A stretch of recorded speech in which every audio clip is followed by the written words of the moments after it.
vais laisser la parole à Françoise Aka, donc je vais la présenter, qui est consultante pour ECR. En fait, elle travaille pour ECR depuis 3 ans, 4 ans maintenant déjà.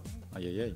En particulier sur ce thème de l'efficacité des promos. Donc elle va vous présenter les différents sujets qui sont traités dans ce projet. Voilà. Merci Xavier. Bonjour à tous. Le groupe Efficacité des promotions, ça fait 4 ans, il est né il y a 4 ans. Qui sont les personnes présentes dans ce groupe et quels sont les livrables? C'est ce que je vais vous présenter. 25 personnes ont collaboré dans ce groupe. Des distributeurs, c'est un groupe paritaire, donc composé de distributeurs et d'industriels. Parmi les distributeurs, donc, on a Auchan, nous avons Intermarché avec Laurent Dajou qui est coprésident et Henri Blanc-Fontenay pour la partie industrielle qui est coprésident également. Quelles ont été les différentes activités? Les voici. Nous avons commencé en 2011 par une étude Shopper, une première étude Shopper. Certains d'entre vous donc, en ont pris connaissance. C'était une étude Ipsos. Ça nous a permis de nous asseoir et de comprendre les attentes des consommateurs sur les promotions et comprendre leur perception des promotions.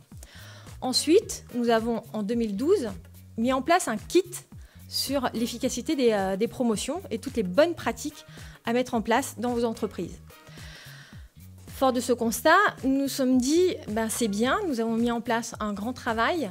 Comment faire pour le diffuser au sein de vos entreprises? C'est la raison pour laquelle nous avons mis en place des formations en 2013. Nous avons fait pratiquement le tour. Cette année, en 2014, nous avons refait une étude Shopper parce que nous étions persuadés qu'il y avait eu des modifications sur la perception des promotions sur ces 3 dernières années.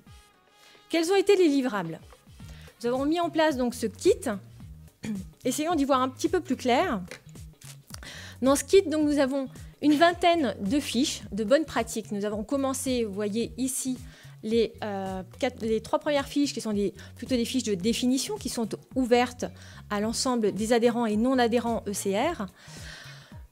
Vous voyez que la fiche 4 concerne l'utilisation donc des promotions par les panélistes, le suivi des promotions par les panélistes et qu'il y a un update. Ça veut dire quoi? Ça veut dire que les panélistes aussi ont fait des modifications quand on suivi des promotions dans leurs outils. Ensuite, donc de la fiche 5 à la fiche 8, nous avons le croisement des objectifs consommateurs et des bénéfices conso-shopper. Sur les fiches suivantes, nous avons mis en place toutes les bonnes pratiques concernant donc la définition des ventes incrémentales, le suivi des ventes incrémentales, la maîtrise des coûts d'un autre côté, et donc tout ça pour permettre de connaître le ROI et calculer un ROI au sein de vos entreprises sur les promotions. La dernière fiche que vous voyez, c'est la fiche 20, qui concerne donc la grille de maturité sur l'efficacité des promotions, que nous allons voir juste après.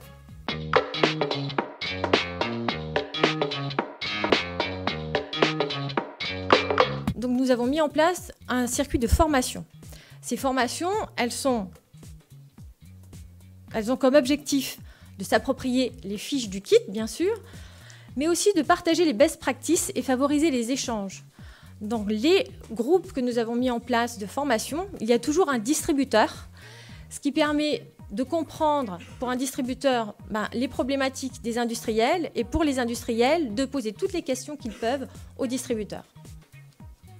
Toujours dans le respect du cadre déontologique de ECR, donc on ne parlera pas de stratégie.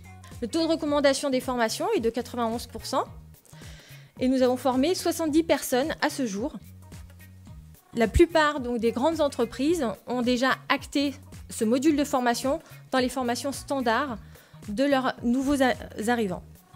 Grille de maturité, pour ceux qui connaissent les grilles ECR, donc ça permet à chaque entreprise de connaître son niveau de maturité et de se benchmarker par rapport à ses pairs. Nous avons sur les promotions une grille qui est composée de 4 points clés. Voici la grille de maturité avec un exemple concret d'une entreprise. Vous avez ici le résultat pour cet industriel en pointillé, avec les niveaux 1 et le niveau 3 pour la partie calendrier. Quelle est sa position par rapport à ses pairs et par rapport aux autres industriels? On voit qu'il est nettement en retrait, sauf sur la partie calendrier. La moyenne du secteur à date est de 2,7 pour les lignes directrices, 2,8 pour le calendrier, 1,9 pour l'exécution et 1,9 également pour l'évaluation pré et post. Ici, vous avez l'évaluation des industriels. Quelle est l'évaluation des distributeurs? La voici, avec un 2,8 pour la partie ligne directrice, 3,3 pour la partie calendrier, 2 et 2,6 pour la partie exécution et évaluation pré et post.